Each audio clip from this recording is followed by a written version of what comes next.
Welcome to the Fall to Grace podcast, a show dedicated to those who have stumbled, struggled, failed, and fallen, perhaps more than once. Our message offers encouragement, hope, and connection to turn your personal shame and suffering from a fall to grace. Thank you for joining us. We hope you will enjoy today's episode.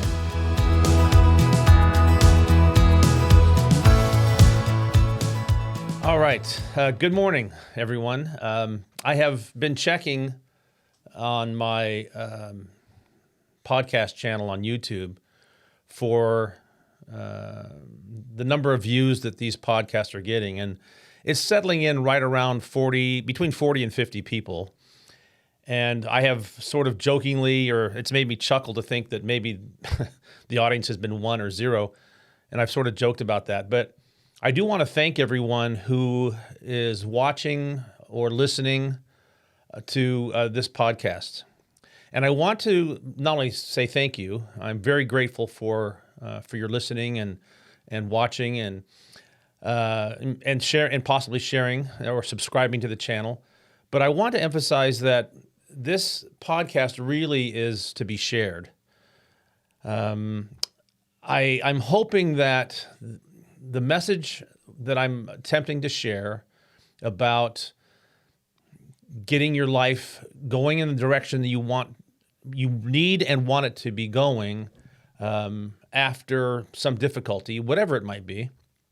I hope that this message can be shared with those who may be, needing a little nudge or some encouragement to be going in a better direction. I don't want to say the right direction, because I certainly don't have the answer for that, except for myself.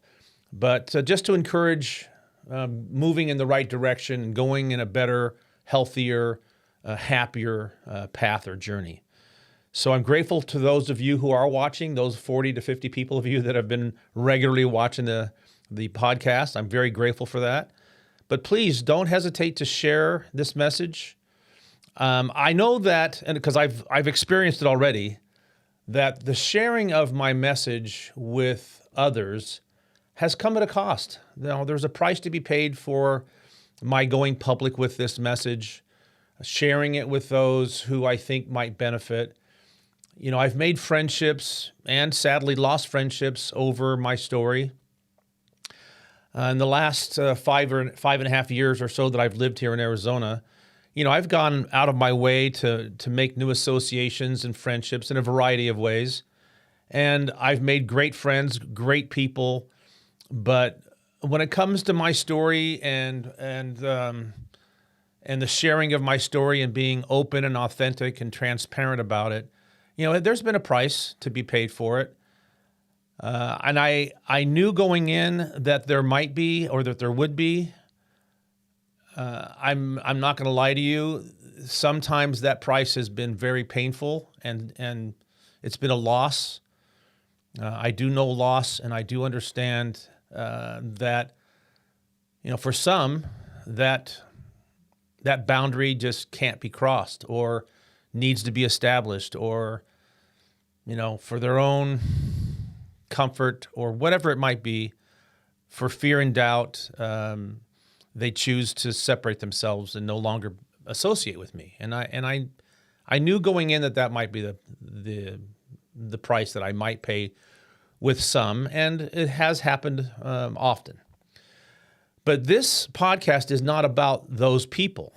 This podcast is about those of us who need to completely change our lives and to start over or to start again. What I found in my experience, that in order for me to move forward and in order for me to have a happy and joyful life, which really is the whole summum bonum of this existence, we are supposed to have joy and happiness in our lives. Some of us have chosen to do things that have destroyed that or created difficulty for that. And maybe all of us in some way. And I think that's why I want to share this message, because I know that I'm not alone. I'm not that special. I'm not the only one that's made mistakes. We all have made mistakes. We're all human. And we all need to improve or be a better person. And it's something that has to be a choice that we make every single day. And sometimes that choice is difficult because we have things about us, whether it be our own self-perception or addictions or whatever it might be, that impedes our progress.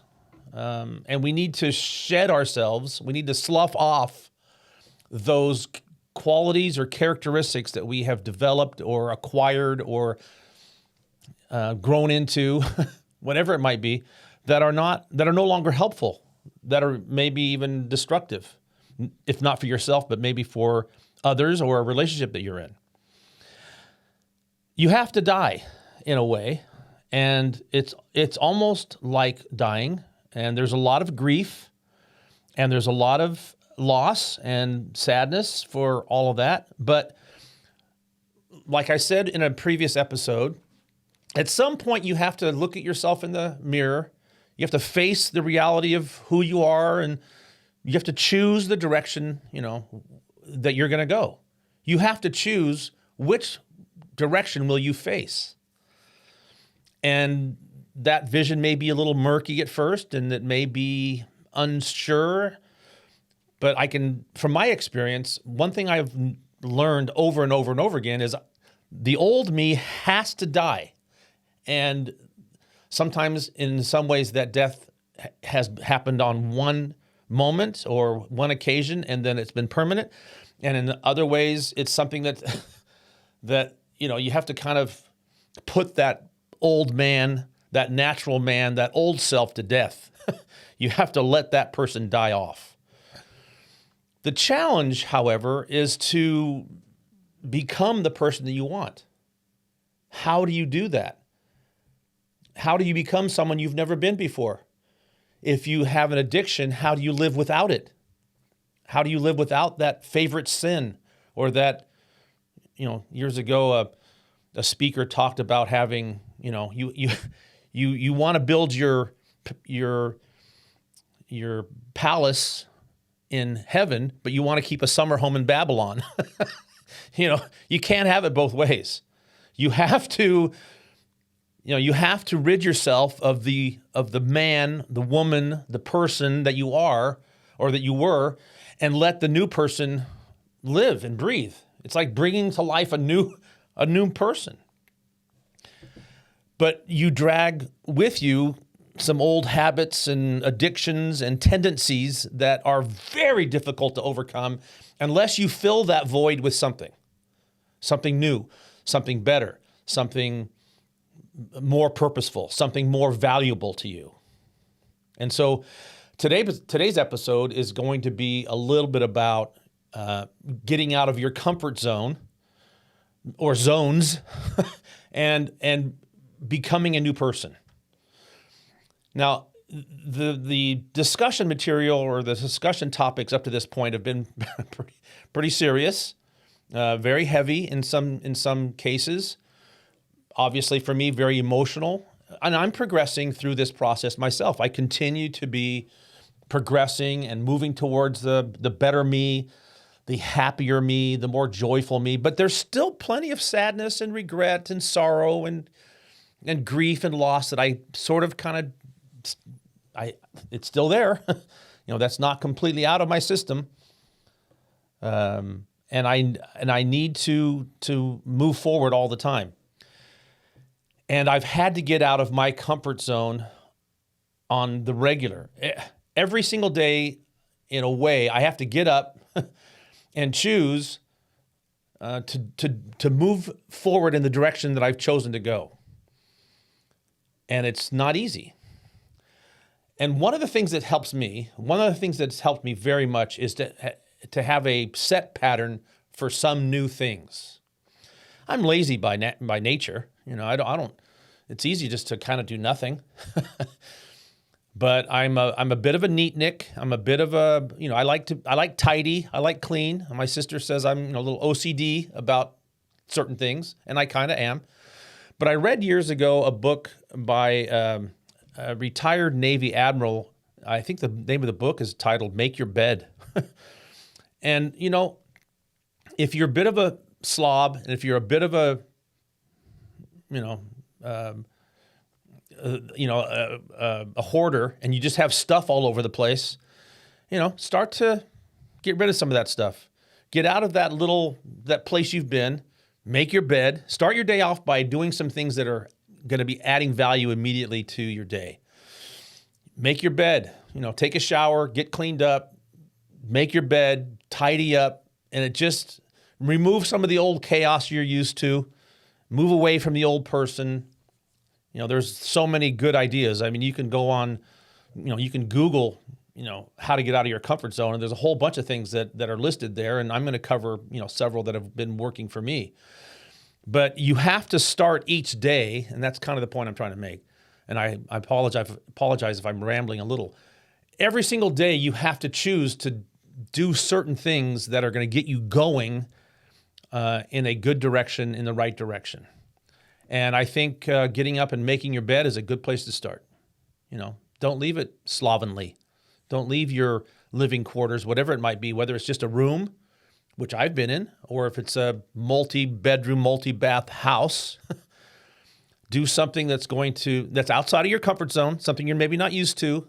You have to start filling a void of the old you that has died with new things and better things and happier things and cleaner things and more joyful things, because those will eventually bring you some freedom of mind and freedom of action, so that you can be more of a proactive person as opposed to a reactive person.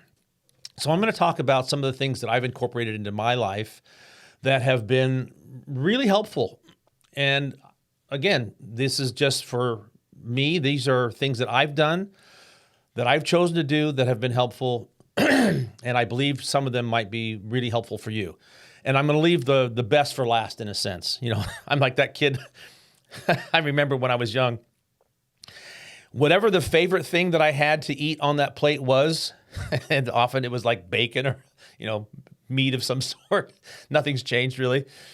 I would leave that for last. I'd love to save, the bacon for last, or the sauce. If I was having, bacon and eggs, let's say, I'd eat the eggs and some toast first, and then leave that bacon for last. I'm going to leave the best for last, because it's something that I've found a lot of joy in.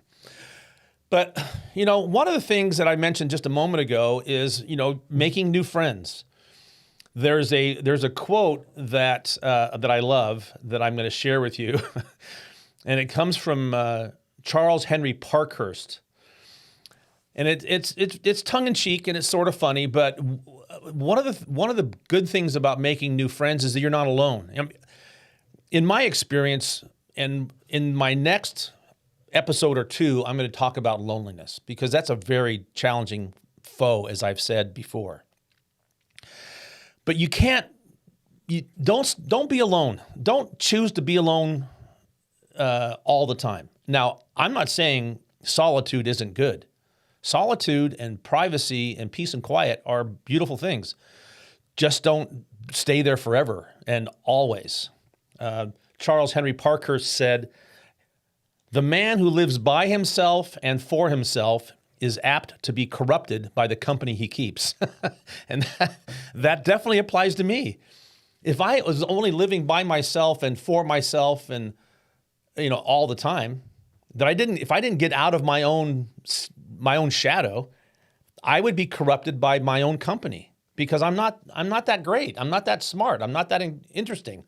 I'm not special in any way where I could keep myself educated, entertained. My thoughts go in places they shouldn't go. So get out of your comfort zone and make a friend, make a new acquaintance, meet somebody, and see if you can develop a relationship that's outside of yourself. And sometimes those friendships can become very intimate and very lovely and wonderful and beautiful. And some of those friendships you'll be able to keep. And sadly, and as in the case with my own personal experience, I've lost some of those friends. I've gone out of my way to make new friends because I need them. And once I have shared my story, I lose them. And so there is a price to be paid. There is a possible loss. It's like being willing to love again and opening your heart. If you've had your heart broken, it's hard to trust again. But the cost of not trusting again, or not opening your heart again, or not being willing to put yourself out there again, is that you won't find love, or you won't be open to love, and you won't be willing to love, and then you won't be loved. You know, it's like the old Nat King Cole song, you know, the greatest gift that, you know, the greatest thing we can ever learn, or the greatest gift that we can ever receive, is to love and to be loved in return. I need that. Excuse me. You know, I'm a single man. I'm 64 years old. I live alone, and I do have some friendships, but I'm not in a serious or long-term relationship with anybody, and it can get very lonely. It can feel lonely, even if I've spent some time with some friends and some family, which are all wonderful. I don't have that interpersonal relationship right now in my life. I would like to. I would think I would enjoy that. I know that I can be alone. I can live my life by myself. I'm not at my best alone, however. I know that. Sometimes, obviously, I've been at my worst when I've been with somebody. But I honestly believe that we are not at our best alone. I don't believe that we were designed and created or made to live our life completely alone and not with a significant other. And so if you don't even try to make a friend, then you're not going to have that opportunity. So get out of your comfort zone, make a new friend, and see what happens. Okay, enough about that. One of the things I've also been, I'm a creature of habit. It's like if I drive from home to work or from work to home, sometimes I've arrived there and not realized how I even got there. I don't remember making a right turn or a left turn or stopping at a stoplight. There's no specific recollection. Excuse me, I've got something in my eye. It's bothering. I apologize. I don't have any I can arrive there and realize, how did I get here? I don't even remember, because we're such creatures of habit and we follow patterns. Our minds follow the same patterns so easily that we have a tendency to keep doing the same things over and over again. We just follow the beaten path, so to speak. Excuse me. So one of the things that I've tried to do in my life is, and especially most recently, is to try new foods. I've always been sort of a very standard, meat and potatoes kind of a guy. But to try some new or exotic or different kind of food is fun. You can go out to a restaurant you've never been to. You can maybe ask a friend or someone hey, what's your favorite little diner or cafe to go to? That's one of my favorite things. I love finding new cafes or diners because I love the vibe of a diner or a cafe. And if it's something really nice, then I'll frequent it again. But trying new places to eat or trying new foods is sort of a fun and really kind of a risk-free way to get out of your comfort zone. My son, Benjamin, lived with me for a brief period of time. And man, he's a great cook. He's a fantastic cook. And he's fearless. And he loves to try new things and new recipes. And he'll throw different ingredients into something and he'll spruce it up or make a change. He'll change it up a little bit. And I love that. In the time that he lived with me, I loved coming home and he was cooking up something different, something new, and something that I would have never have done on my own. So it was nice to have him there. And it sort of inspired me to try some new things. So that's been fun. Okay. Another thing that I really enjoy doing is reading a variety of source materials. I mean, I have a tendency to lean towards biographies. I'm not a big novel reader of nonfiction. Of fiction. I prefer nonfiction, histories, biographies, etc. However, recently I've been reading Ernest Hemingway. Now, I'm not an Ernest Hemingway fan, but several of my family members are big Ernest Hemingway fans. So I've grabbed and read The Old Man and the Sea, A Farewell to Arms, The Sun Also Rises, etc. So it wasn't something it wouldn't be something that I would naturally choose, but I got out of my comfort zone, and then I can have a discussion with a family member or two that are really into his writing, and it gives me a chance to have a conversation that I wouldn't otherwise have. So choosing from a variety of source materials for reading is interesting, and I'm looking at my time here, and I'm realizing I'm taking too long to cover each topic, so I'm going to speed this up a little bit. One of the things that I have a tendency to do is to listen to the same music over and over. You know, I'm a big James Taylor and Van Morrison fan. I could listen to those, or Frank Sinatra. I could listen to those three artists over and over and over. But, you know, why not try a little Lady Gaga or Billie Eilish or, you know, the Avett Brothers? Those are some things that have come to my mind because I've tried them recently, and you know what? They're great. They're amazing. I'm not probably ever going to be a Taylor Swiftie. I'm not probably going to do that. But that's just me. Starting a new hobby. One of my hobbies is to do some writing. And this is a new hobby. You know, I've gotten way out of my comfort zone doing this podcast. So it's something that I knew was going to be challenging and interesting, and I love doing it. Whether I'm good at it yet, but it's something I want to be very good at, and it's something I want to continue to produce. And so it's a new hobby, something completely brand new in my life, and it adds to my life to prepare for this. One of the things that I think I've enjoyed doing, and this is an example, this chair, which I referenced in a previous episode, which I'm going to talk a little bit more later.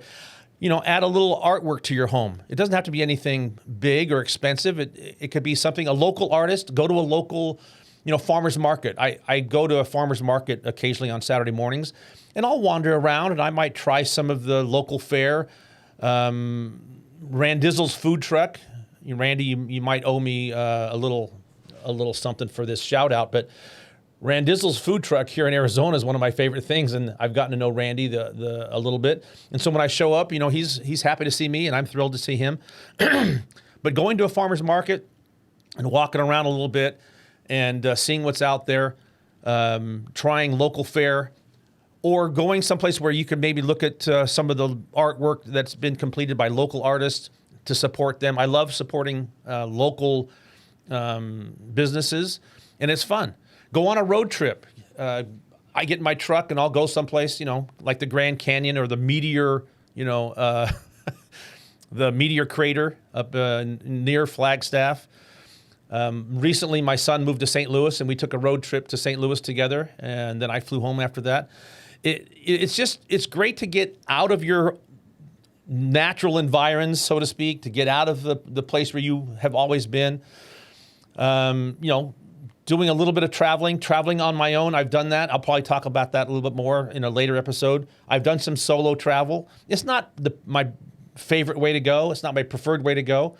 I'd rather go with family or friends, but I have traveled solo, and there's been some good and bad about that. One of the things that I want to talk about very quickly is, you know, if you have a religion or if you have a faith or if you have a philosophy that you're interested in, study it. You know, study it out.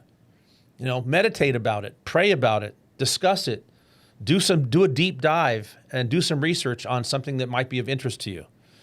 I find that studying out my religion and the things that I believe and doing sort of a deep dive study has been very beneficial to me, and I love doing it, and it's added to my life. So these are things that, and it isn't, and that particular thing, studying out my religion, isn't something that I've never done before, but I have recently sort of re-energize that.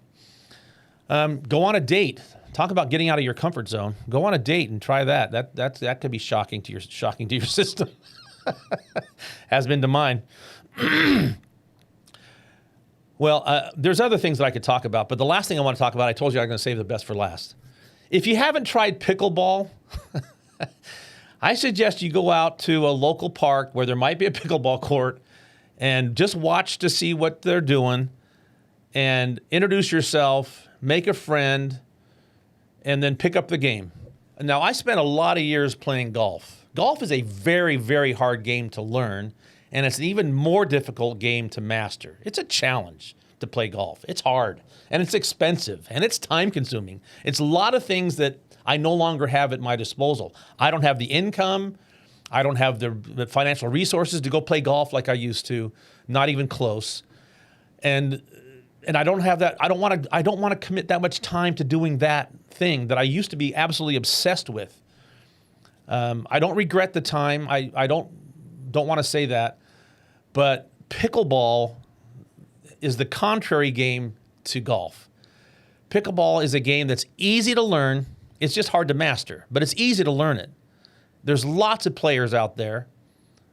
in your own age group or skill level. You can play for 15 minutes or you can play for 5 hours. Golf, one round of golf is going to take you 5 hours.